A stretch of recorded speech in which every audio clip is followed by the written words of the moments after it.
Masuk ke soal nomor 5, pembahasan buku intensif UTBK 2020 mata pelajaran fisika. Kita baca dulu soalnya.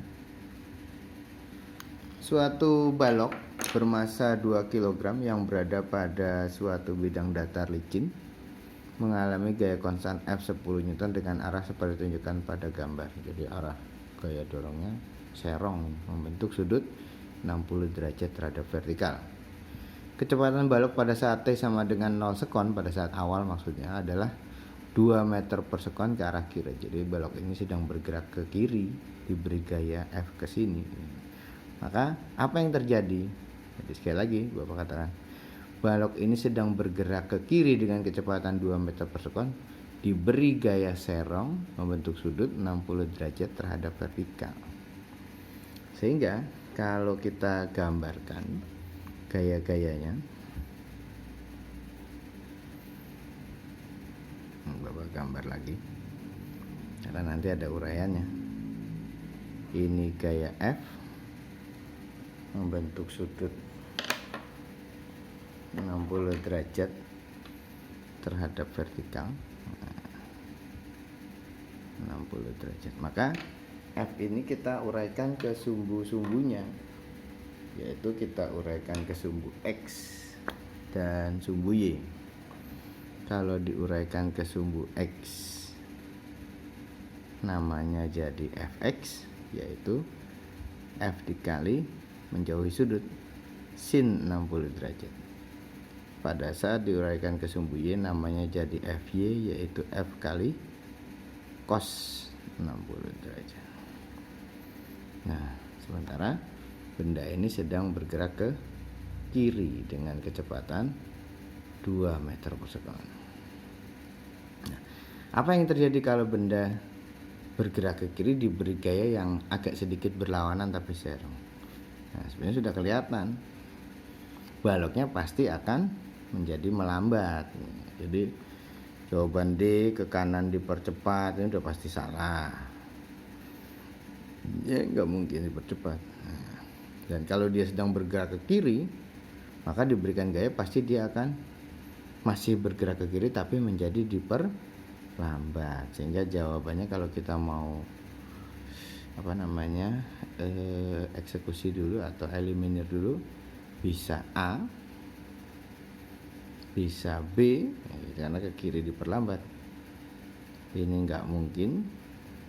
Masa langsung berbalik ke kanan, dan ini juga nggak mungkin, ini juga nggak mungkin. Jadi tinggal A atau B saja yang perlu kita cek. Jadi kita perlu cari waktunya. Nah, apa yang terjadi?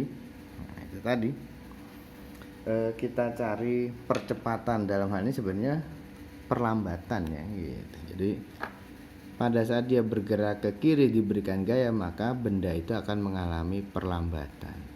Berapa besar perlambatannya bisa kita cari dengan sigma F per M. Tentu saja sigma F yang kita gunakan adalah sigma F yang sejajar dengan gerakannya. Gerakannya ke kiri sejajarnya Fx, tapi arahnya berlawanan sehingga sigma F-nya bernilai negatif. F sin 60 dibagi massa. Dari sini kita dapat nilai A-nya, yaitu A sama dengan min berapa tadi F-nya? 10 ya. Kali setengah akar 3 dibagi massanya 2 kg. Coret-coret 5 sehingga kita dapat A-nya adalah 5/2 akar 3 meter per sekon kuadrat.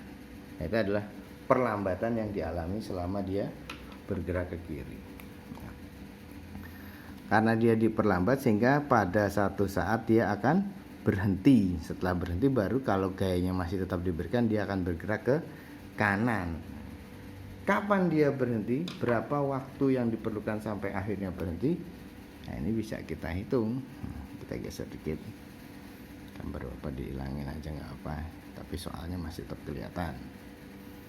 Nah, gunakan rumus GLBB-nya, yaitu apa? VT sama dengan, iya bagus, P0 ditambah A kali T.